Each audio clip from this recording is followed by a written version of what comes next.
Sasto Tips Alpha. Hello viewers, welcome to স্বাস্থ্য tips alpha channel পক্ষ থেকে সকলকে স্বাগতম।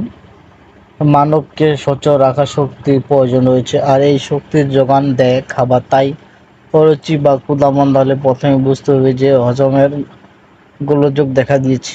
সেই সঙ্গে হজম সম্পর্কিত শরীরের একাধিক অঙ্গ হয়তো ঠিকমতো কাজ করতে পারছেন না, আর এটাকে মোটেও হালকাভাবে নেওয়া ঠিক নয়। আবার মাথা ব্যথা হলে, শরীরে ঝিমঝিম করলে কিংবা কোনো কারণে শরীর খারাপ লাগলে ডাক্তার কাছে দৌড়ে যেতে হবে এমন কোনো কথা নেই। অনেক সময় কাজে মাঝে কিংবা অযথায় শরীরের ওপর পড়ে রাজ্যে ক্লান্তি এবং দুর্বলতা, সারাক্ষণ শুধু খুন করে ভাব লেগে থাকে। এই ধরনের শারীরিক দুর্বল কাটাতে প্রয়োজনে আমি আপনাদের সাথে একটি সিরাপের কথা নিয়ে আলোচনা করব।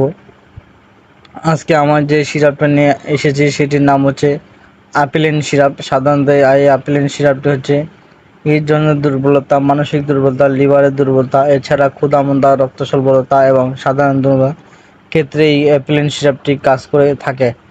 এর থেকে পূর্বে যারা ভালোই সিরাপ দেখতে চেয়েছিলেন, আপনারা সেই সিরাপটি দেখতে পারেন। তো আজকের আমার এই অ্যাপিলিন সিরাপটি সম্পর্কে বিস্তারিত জানাবো। এটি আপনারা কীভাবে খাবেন এবং এটির সকল কার্যকারিতা সম্পর্কে আলোচনা করব।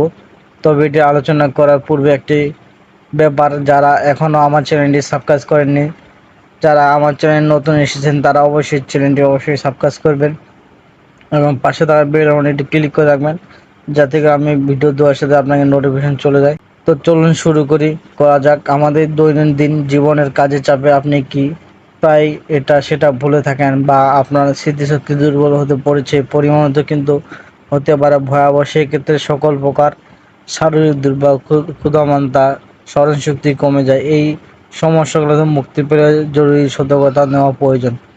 তো এই অ্যাপিলিন সিরাপটি সাধারণ দুর্বলতা, মানসিক দুর্বলতা এবং ক্ষুধামন্দা, রক্ত স্বল্পতার ক্ষেত্রে, এছাড়া এটি ভিটামিন এ এবং সির ঘাটতি দূর করে থাকে। সাধারণত এই অ্যাপিলিন সিরাপটি একটি ভেষজ গাছগাছড়ায় সম্বন্ধে তৈরি করা, যা আয়ুর্বেদিক ভিটামিন সিরাপ খেতে চান তারা এই সিরাপটি দেখতে পারে। এটির ভিতরে যে উপাদানগুলো রয়েছে আপনারা দেখতে পাচ্ছেন, এখানে দেওয়া হয়েছে এসিলমরি, দারচিনি, বোরোয়াল ইত্যাদি সংমিশ্রণে এটি তৈরি করা হয়ে থাকে। তো এই অ্যাপিলিন সিরাপটির ভিতরে কী রকমের সেটা আগে আমরা একটু দেখে নিই। এই হচ্ছে সিরাপটি, দেখতে পাচ্ছেন অ্যাপিলিন সিরাপটি।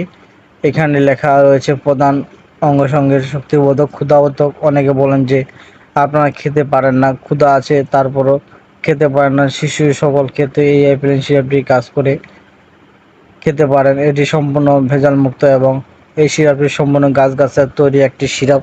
তো এই সিরাপটি আপনারা কীভাবে খাবেন সেটা আপনাদের এখন আমি জানিয়ে দিই। এই অ্যাপিলিন সিরাপটির সাথে সাথে একটি কক দেওয়া আছে খাওয়ার জন্য। আপনার এটি নিতে পারেন। এটি খাওয়ার নিয়ম হচ্ছে, যারা প্রাপ্তবয়স্ক তারা দৈনিক 6 চামচ করে খেতে পারেন। সকালে 2 চামচ, রাতে 2 চামচ এবং 2 চামচ দুপুরবেলা 2 চামচ।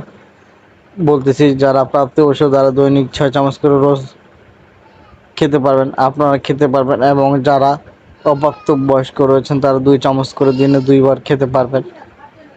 খাবার সরাসরি বাংলা শরীর সেটা স্টার বা পরামর্শ নিয়ে আপনারা এই সিরাপটি গ্রহণ করতে পারে।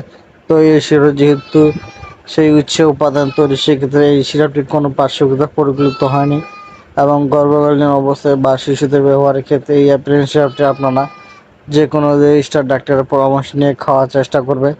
তো যারা ভালো একটি ভিটামিন সিরাপ খেতে চান, সেক্ষেত্রে এই অ্যাপিলিন সিরাপটি আপনারা খেতে পারেন। তো এই ছিল অ্যাপিলিন সিরাপটি সম্পর্কে আলোচনা তথ্য। যদি এই সম্পর্কে আরও কিছু জানতে চান তাহলে নিচে কমেন্ট করুন, আমি যথাসময়ে উত্তর দেওয়ার চেষ্টা করব। তো আজকের মতো ভিডিওটি এখানেই শেষ করতেছি। সবাই ভালো থাকুন, সুস্থ থাকুন। খোদা হাফেজ। আসসালামু আলাইকুম রহমতুল্লাহ। Sasto Tips Alpha.